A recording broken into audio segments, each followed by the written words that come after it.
Jangan biarkan kecurangan pemilu yang akhir ini terlihat sudah mulai akan terjadi lagi. Gunakan hak pilihmu dengan tuntunan nurani. Ya Allah, wujudkanlah perubahan sebaik-baiknya, secepat-cepatnya, seutuh-utuhnya, agar kami menjadi bangsa yang jaya, bangsa yang maju, bangsa yang sejahtera. Ya Allah ya Karim ya Mujibas Sailin, kabulkanlah doa kami. Menangkanlah amin untuk Indonesia yang lebih baik. Menangkanlah amin untuk kemakmuran dan kesejahteraan rakyat. Menangkanlah amin untuk keadilan dan pemerataan. Ya Allah, menangkanlah amin untuk kebahagiaan seluruh rakyat bangsa Indonesia.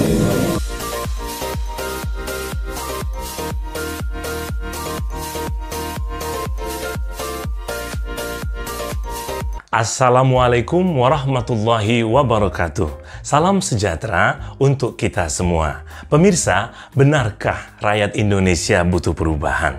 Mengapa dan untuk apa kita melakukan perubahan? Nah, 5 poin berikut ini akan menjelaskan perubahan memang diperlukan.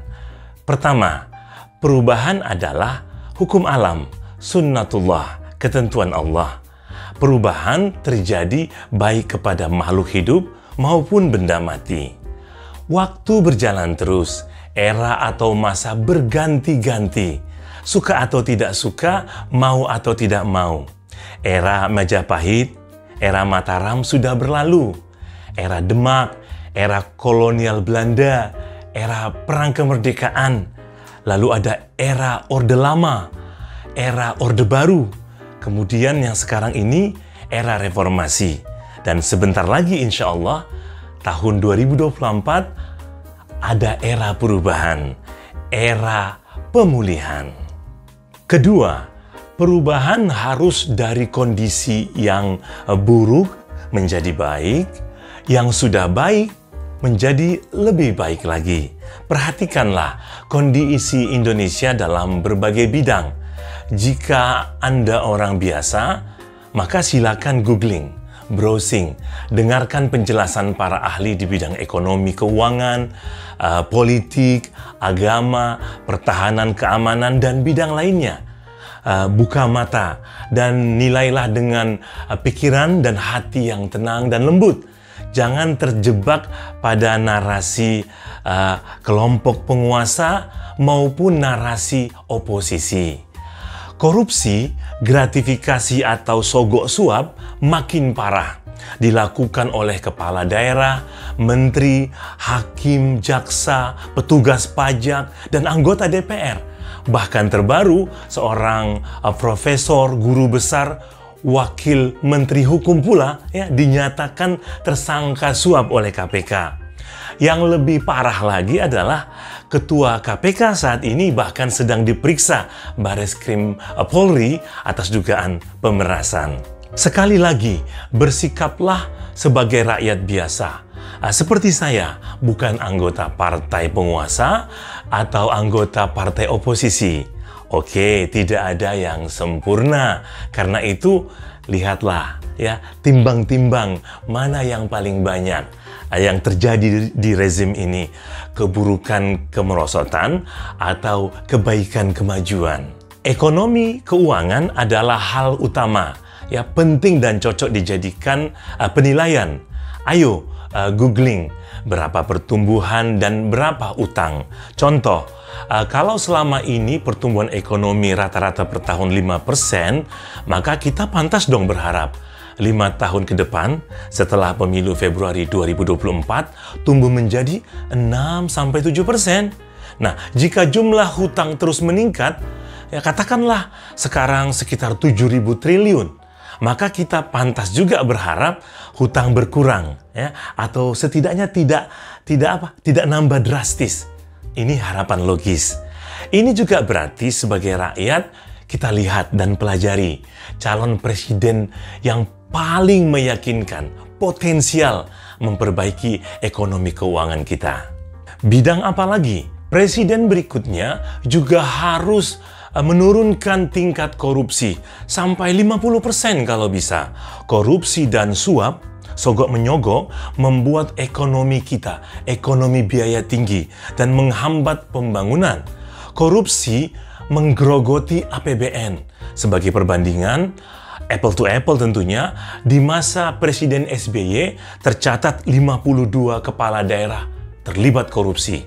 Nah, di masa Presiden Jokowi ada 75 kepala daerah plus 6 menteri terlibat korupsi. Ini belum termasuk wakil menteri, anggota DPR, dirijen, kepala lembaga pemerintahan, dan petugas pajak, serta oknum-oknum lembaga lainnya. Artinya, pemberantasan korupsi di era Jokowi juga gagal, bahkan gagal total. Percuma bilang akan memimpin langsung pemberantasan korupsi. Maka, kita patut berharap presiden berikutnya harus orang bersih, tidak terindikasi korupsi. Jumlah harta kekayaannya wajar dan masuk akal, ya tidak diperoleh dalam waktu sekejap. Apalagi dengan cara aji mumpung dan jumlahnya fantastis ya. Jangan bilang Anda nggak tahu arti KKN. Korupsi, kolusi, dan nepotisme. Itulah penyakit yang menggerogoti bangsa dan negara kita sejak dulu. Dan kita tidak juga belajar dan takut berubah. 3, perubahan harus dilakukan, digerakkan oleh orang-orang yang baik, pinter, cakap, dan berpengalaman. Kalau Anda dan saya sepakat bahwa banyak hal yang harus diperbaiki, bahkan dirubah, maka kita harus menitipkan dan mempercayakan beban kerja perubahan kepada orang-orang yang memang menyuarakan perubahan sejak awal dan mereka punya skill, kemampuan untuk melakukannya. Tentu Anda tahu sekarang ada 3 paslon, ya, capres-cawapres resmi KPU. Lepaskan penilaian Anda dari unsur sentimen suku, agama, dan daerah asal. Paslon Prabowo Gibran menyatakan mereka tidak ingin perubahan setelah Pilpres 2024. Cuma perbaikan, peningkatan, dan melanjutkan yang sudah ada. Demikian juga Paslon Ganjar Mahfud adalah bagian dari rezim Jokowi. Silakan tonton TV dan medsos, cek sendirilah. Di antaranya ada dalam acara Pertemuan Kepala Daerah Seluruh Indonesia, APEKSI, di Makassar Juli lalu. Prabowo, Ganjar, dan Anies dapat kesempatan masing-masing berpidato di acara tersebut. Perhatikan, hanya Anies yang tidak latah ikut keberlanjutan. Dia tegas dan jelas menawarkan gagasan perubahan kepada kita semua. Dan bukan omong kosong doang, saat menjadi gubernur DKI, dia melakukan banyak perubahan. Datanya dan faktanya jelas dan menjadi rekam jejak yang tidak bisa dibantah oleh akal sehat dan hati yang bersih. Contoh, warga kampung Akuarium oleh gubernur sebelumnya digusur. Oleh Anies, warga lemah itu dibangunkan rumah susun yang sangat layak huni. Disitulah kita lihat pemerintah hadir dan memberi solusi yang manusiawi. 4, perubahan harus dijiwai oleh prinsip keadilan dan kesetaraan, serta dilaksanakan dengan menjunjung tinggi nilai kemanusiaan yang beradab.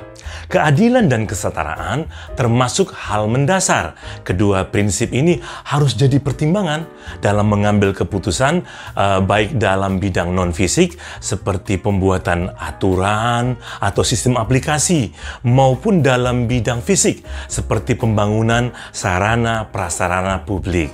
Setelah pecah konflik pertanahan di Rempang, Presiden Jokowi mengatakan penyebabnya adalah kurangnya sosialisasi dan komunikasi. Loh, kok bisa?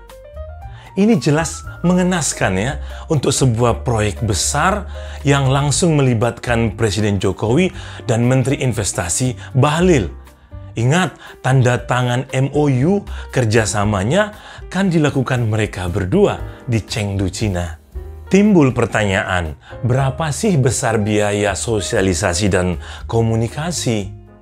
Atau memang proyek Rempang ini dan proyek lainnya sejak awal sudah bermasalah, yaitu tidak ada prinsip keadilan dan kesetaraan di situ, dan eksekusinya juga tidak menghormati nilai kemanusiaan. Parahnya lagi, setelah ricuh selalu pakai jurus kambing hitam, iya kan? 5. Perubahan harus mengikut sertakan semua komponen masyarakat. Kita sebagai warga negara berbuat sesuai dengan bidang dan kemampuan masing-masing. Tentu saja, pegawai negeri, aparat penegak hukum, dan pejabat negara harus menjadi yang terdepan mendukung perubahan. Dalam arti tidak lagi menyalahgunakan wewenang demi mendapatkan uang haram. Jangan membantah melulu. Banyak kok ya lembaga kredibel nasional dan internasional yang melaporkan indeks demokrasi dan korupsi di Indonesia makin parah. Googling aja bosku. Pada pemilu Februari 2024 nanti, menurut data KPU, jumlah milenial dan Gen Z yang punya hak pilih mencapai 100 juta orang. Nah, kalianlah, wahai anak muda, yang paling berkepentingan pada perubahan. Jangan mau hidup menua di era reformasi yang sudah jauh menyimpang, bahkan lebih parah dari era Orde Lama dan Orde Baru. Ayo, ikutlah melahirkan era baru, era pemulihan. Mari kita dukung pemilu yang bersih, jujur, dan adil. Kita lawan bersama kecurangan dan money politik. Terima kasih sudah menonton. Wassalamualaikum warahmatullahi wabarakatuh.